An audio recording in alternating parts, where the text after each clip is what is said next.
আজকে ভিডিওটা সম্পূর্ণ তাদের জন্য যারা একাদশ দ্বাদশের ওয়েটিং লিস্টে আছো।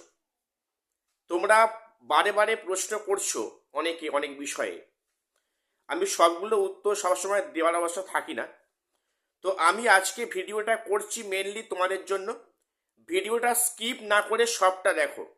আমি আশা রাখছি তোমরা সমস্ত প্রশ্নের উত্তর এই ভিডিওতে পেয়ে যাবে। তোমাদের মনে এখন একটাই প্রশ্ন যে আমরা ওয়েটিং লিস্টে আছি, কেউ প্রথমের সারিতে, কেউ মাঝামাঝি, বা কেউ শেষের দিকে। আমরা কি ডাক পাবো? আমাদের কি কাউন্সেলিং প্রক্রিয়া হবে? অর্থাৎ আমাদের কি চাকরিটা হবে? দেখো, এই প্রশ্নের উত্তরে আমি আগে ভিডিও করেছি। আমি আজকে আবারও বলছি, ওয়েটিং থেকে সবাই চাকরি পাবে কিনা তার গ্যারান্টি কেউ বলতে পারবে না। তবে হ্যাঁ, একটা বিষয় বলে রাখি, এবারে ওয়েটিং থেকে অনেকে চাকরি পাবে, সম্ভাবনা খুব বেশি, এবং এটা অবশ্যই হবে। এবারে তোমরা যারা খুব ব্যস্ত হচ্ছ যে কবে আমাদের ডাকবে, আমাদের কাউন্সেলিং কবে হবে, বা কত অবধি ডাকবে, দেখো তার উত্তর তো সেটা আমি জেনে বসে নেই। বিষয়টা দেখে নাও, তোমরা একটু মন দিয়ে শোনো। দেখো, তোমাদের আগে যারা এমপ্যানেল আছে তাদের তো কাউন্সেলিং প্রক্রিয়া হবে, আগামী পরশু থেকে শুরু হবে।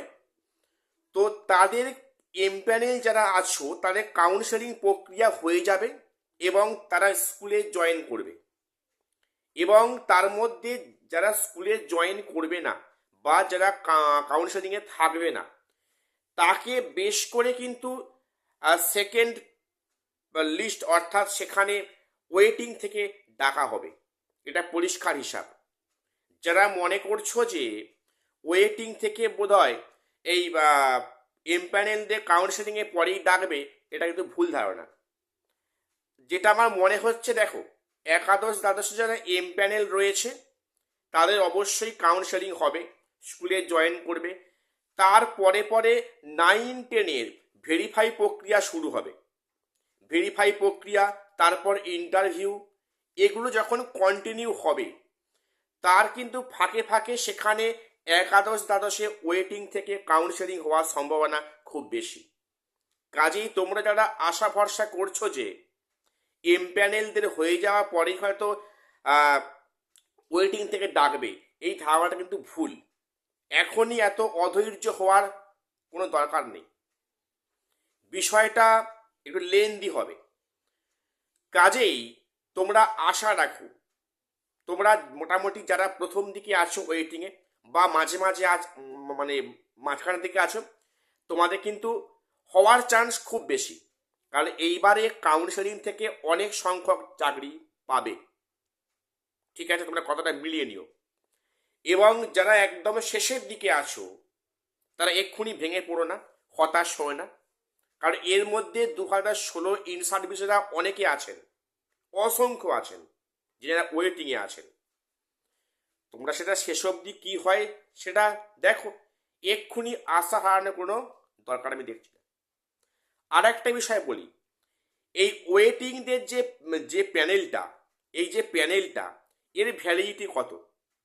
তোমরা গতকাল কমিশনের ওয়েবসাইটে প্রকাশ হওয়া তোমরা লিস্টটা দেখেছো, সেখানে CML অর্থাৎ কম্বাইন্ড মেরিট লিস্ট দিয়েছে। সেখানে একটা কথা কিন্তু উল্লেখ করা আছে যে সেখানে মানে প্যানেলের কিন্তু এক্সপাইরেশন কত না 1 ইয়ার। অর্থাৎ সেই পার্টিকুলার সাবজেক্টে ফার্স্ট কাউন্সেলিং থেকে 1 বছর পর অবধি হবে ওই প্যানেলের মেয়াদ বা ভ্যালিডিটি। এবারে পরিষ্কার উল্লেখ করা আছে, স্টেট গভর্নমেন্ট যদি মনে করে সেক্ষেত্রে 6 মাসের এক্সটেনশন জন্য দাবি রাখতে পারে এসএসসির কাছে। কথাটা মন দিয়ে শুনে নাও। রাজ্য সরকার বা স্টেট গভর্নমেন্ট এসএসসিকে রেকমেন্ড করতে পারে যে প্যানেলের মেয়াদ 6 মাস বাড়ানোর ক্ষেত্রে। অর্থাৎ প্যানেলের মেয়াদ সর্বাধিক থাকতে পারে 1.5 বছর। তো এর মধ্যে আশা করছি অনেক সংখ্যক ক্যান্ডিডেটকে ডাকবে, কারণ একটাই সেখানে 16 ক্যান্ডিডেটরা বেশি আছেন একাদশ দ্বাদশের ওয়েটিং লিস্টে। কাজেই তোমরা যারা ওয়েটিংয়ে আছো এক্ষুনি ভেঙে পড়ো না, আর তোমরা একই প্রশ্ন বারে বারে করো না। তো যাই হোক, তোমরা আশা রাখো, এখনো 9-10 বাকি আছে, এখন তোমরা আশাহত হও না।